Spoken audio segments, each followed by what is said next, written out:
सच्चा प्रेमर 7टी संकेत। आजिकाली प्रेम भी हेउची आउ प्रेम भितरे अधिकांश टाइम पास भी हेउची।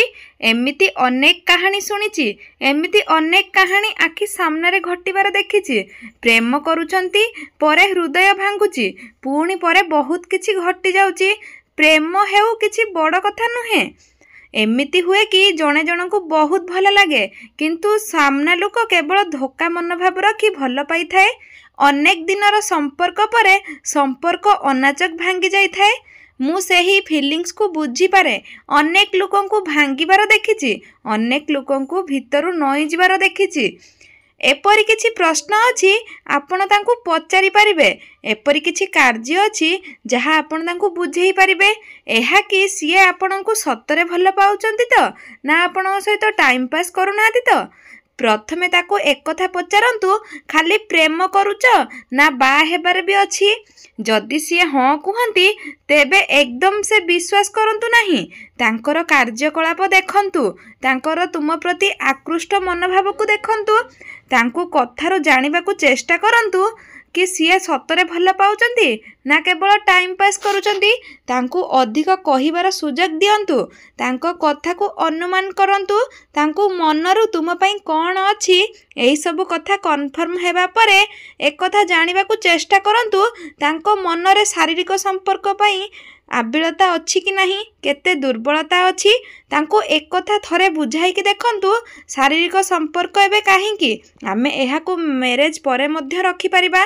एबे ठारू जानी जानी गोटिए अभुला स्मृति को काहेकि बर्बाद करिबा। तापरे भी प्रेम पई हृदय आवश्यक, शरीर नुहे। विवाह परे शारीरिक संबंध आवश्यक, कारण सेतेबेले परिवार को आगु को बढ़ाइबार थाए। आमे एपरि भूल काहेकि करिबा। जदि सी बुझी जाती तेबे आपण बुझी जातु कि यह सच्चा प्रेम होई थाए। आउ जदि तांकर केवल शारीरिक दुर्बलता उपरे फोकस थाए, तेबे एहा केवल शारीरिक भोक मेंटेइबा पई गोटिए मनर आवेग अटे, केबे प्रेम नुहे।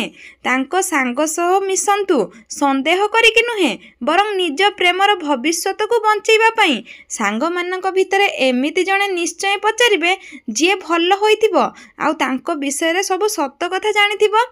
सी प्रकृतरे किपरि ए विषय जण भल सांग निश्चय कहि परिबो। हाँ, मु एक कथा कहूनी कि तुमे कहा कथा को संपूर्ण विश्वास कर।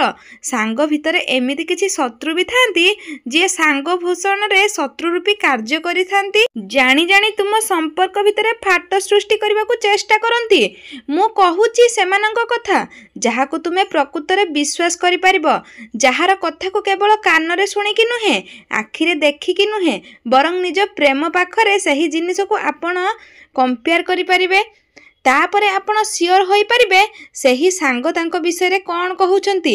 एक कथा केवल तांको मुहरु सुनी विश्वास करंतु नहीं, बरं जहाको भल पाउचंती तांको अनुसरण करी जानिबाकू चेष्टा करंतु।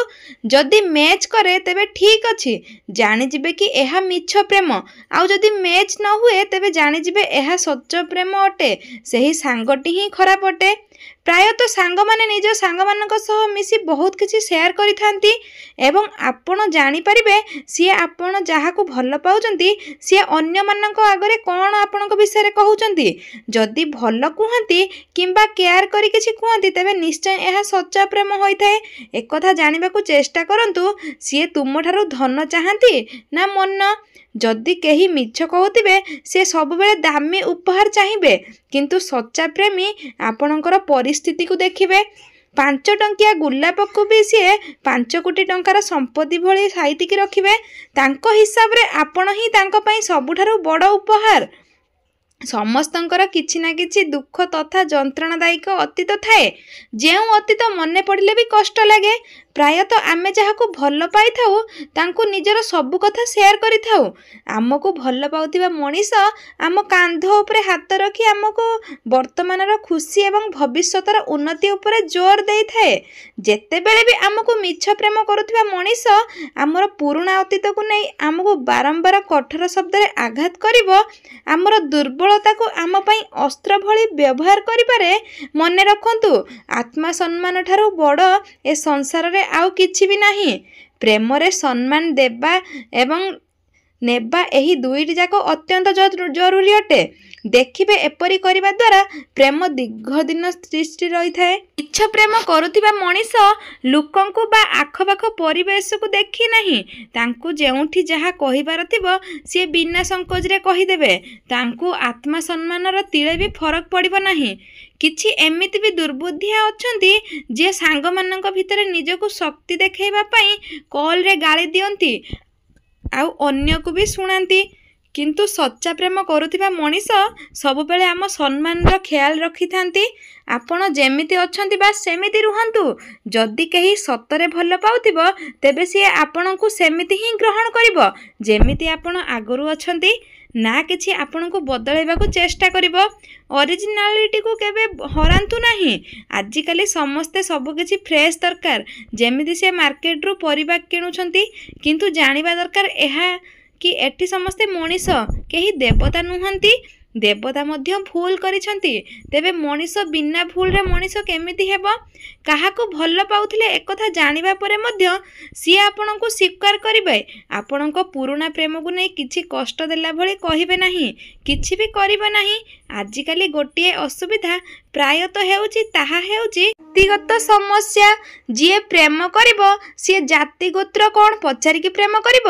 ଭାଇ, ଏଇଟା ପ୍ରେମ କେତେବେଳେ କେଉଁଠି ହୋଇଯାଏ ତାହା କାହାକୁ ଜଣା ନଥାଏ। ସେଥିପାଇଁ ଜାତି ମନୁଷ୍ୟକୃତ।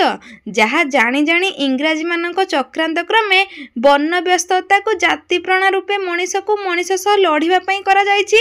କିନ୍ତୁ ପ୍ରେମ ଏକ ନିରନ୍ତର ସତ୍ୟ ଅଟେ। ବିନା ପ୍ରେମରେ ସୃଷ୍ଟି ଅସମ୍ଭବ ଏବଂ ସୃଷ୍ଟିର ସ୍ଥାୟୀ ମଧ୍ୟ ଅସମ୍ଭବ, ଯାହା ଅଜାଣତରେ ଆପେ ଆପେ ହୋଇଯାଏ। ସେଇଥିପାଇଁ ଯଦି କେହି ଜାତି ପାଇଁ ଅଲଗା ହେଉଛି ତେବେ ଆପଣ ଭାଗ୍ୟବାନ, ତାଙ୍କୁ ଅଲଗା ହେବାକୁ ଦିଅନ୍ତୁ। ଯିଏ ଆପଣଙ୍କୁ ନିଜଠାରୁ ଅଲଗା ଭାବୁଛି ସିଏ ମଣିଷ ନୁହେଁ, ନିଶ୍ଚୟ ଦେବତା ନହେଲେ ପଶୁ ହୋଇଥିବ। ଆଉ ଏ ଦୁହିଁଙ୍କ ସହ ପ୍ରେମ ସମ୍ପର୍କ ସ୍ଥାପନା କରିବା ଭୁଲ ଅଟେ। ହଁ, ଯଦି ପାରୁଛନ୍ତି ତେବେ ଧର୍ମ ବଦଳାନ୍ତୁ ନାହିଁ। କାରଣ କିଛି ପିଲାଙ୍କୁ ମୁଁ ଦେଖିଛି, ସେମାନେ ପ୍ରେମ କରୁଛନ୍ତି କେବଳ ନିଜ ଧର୍ମକୁ ପ୍ରଚାର କରିବା ପାଇଁ। ସେମାନେ ତୁମକୁ ଫସେଇ ଦେବେ ନିଜ ଧର୍ମରେ ମିଶାଇ ଦେବା ପାଇଁ। ଆଶା କରୁଛି ଆପଣମାନେ ବୁଝିପାରୁଥିବେ ମୁଁ ଏଠି କାହା କଥା କହୁଛି। ଗୋଟିଏ କଥା ମନେ ରଖନ୍ତୁ, ଯଦି ତାଙ୍କ ଧର୍ମ ପାଇଁ ବଡ଼ ହୁଏ ତେବେ ଆମ ଧର୍ମ ଆମ ପାଇଁ କେବଳ ବଡ଼ ନୁହେଁ, ବରଂ ଜୀବନଠାରୁ ଅଧିକ ପ୍ରିୟ ହେବା ଦରକାର ହୋଇଥାଏ। ମିଛ ସମସ୍ତେ କୁହନ୍ତି, କେହି ଚାଲାକ କରି କୁହନ୍ତି ତ ଆଉ କେହି ଧରା ପଡ଼ିଯାଇଥାଏ। କିନ୍ତୁ ନଜର କରିବା କଥା ଏହା କି ସିଏ କେତେ ମିଛ କହୁଛନ୍ତି ଏବଂ ସିଏ ମିଛ କାହିଁକି କହୁଛନ୍ତି? ମିଛ କହିବା ପଛରେ କାରଣ କ'ଣ? ଯଦି ମିଛ ପଛରେ କେବଳ ସ୍ୱାର୍ଥ ଲୁଚିକି ଥାଏ, ଆପଣଙ୍କ ଠାରୁ ଫାଇଦା ଉଠାଇବାର ଥାଏ, ତେବେ ବେଳ ଥାଉ ଥାଉ ସାବଧାନ ହୋଇଯାଅ। କାରଣ ଆପଣଙ୍କ ଇମୋସନାଲ ବାରମ୍ବାର ଆଘାତ ପାଇବ। ପ୍ରଥମେ ତ ଆଡ଼ଜଷ୍ଟ କରିନେବେ, କିନ୍ତୁ ସମ୍ପର୍କ ନିଶ୍ଚୟ ପରେ ଭାଙ୍ଗି ଯାଇଥାଏ। ବହୁତ କିଛି କହିବାର ଅଛି, କିନ୍ତୁ କାହିଁକି କେଜାଣି ଏବେ ଲାଗେ କିଛି ନ କହି ଚୁପ୍ ରହିଗଲେ ବହୁତ ଭଲ ଆମ ଦୁହିଁଙ୍କ ପାଇଁ ହୋଇଥାଏ। ସମସ୍ତେ ତ ନିଜର ଭଳି ଲାଗନ୍ତି, କିନ୍ତୁ ପ୍ରକୃତରେ କିଏ ନିଜର ତାହା ସମୟ ହିଁ ଜଣାଇ ଦେଇଥାଏ। ଆଉ ସେ ସମୟ ନାହିଁ ଯେଉଁଠି ମଣିଷ ସମ୍ପର୍କ ବଞ୍ଚାଇବା ପାଇଁ ନିଜର ଖୁସିକୁ ଜଳାଞ୍ଜଳି ଦେଉଥିଲେ। ଏବେ ସେ ସମୟ ଚାଲିଛି ଯେଉଁଠି ମଣିଷ ନିଜ ସ୍ୱାର୍ଥ ପାଇଁ ସମ୍ପର୍କ ଗଢ଼ନ୍ତି ଓ ସମ୍ପର୍କକୁ ତିଆରି କରନ୍ତି। ଯେବେ ରାତିରେ ନିଦ ଆସେ ନାହିଁ ସେତେବେଳେ ଜଣାପଡ଼େ କି ସମ୍ପଦ ଆଉ କ୍ଷତିଠାରୁ ଶାନ୍ତିର ନିଦ କେବେ ଆସେ ନାହିଁ। ମଣିଷର ମୁହଁ ଦେଖି ଚିହ୍ନିବା ସହଜ, କିନ୍ତୁ ମୁହଁ ଦେଖି ଉଦ୍ଦେଶ୍ୟ ଜାଣିବା ବହୁତ କଷ୍ଟ। ମୁଁ ସମୟକୁ ବହୁତ ପାଖରୁ ଦେଖିଛି। ଏଇ ସମୟ କେତେ କେତେ ଲୋକଙ୍କୁ ବଦଳାଇ ଦେଇଛି। ସମୟ ଆପଣଙ୍କର ସାଥରେ ରହିବ ତ ଆପଣଙ୍କୁ ହୀରା ବନେଇ ଦେବ, ଆଉ ସମୟ ଆପଣଙ୍କ ସାଥରେ ନ ରହିବ ତ ଆପଣଙ୍କୁ ଭିକାରୀ ବନେଇ ଦେବ। ନିଦ ଉଡ଼ିଯାଏ ଘରର ଅଭାବ ପାଇଁ, ନହେଲେ ରାତିରେ ନ ଶୋଇଥିବା ସବୁ ପୁରୁଷ ଆଶିକ ହୋଇନଥାନ୍ତି।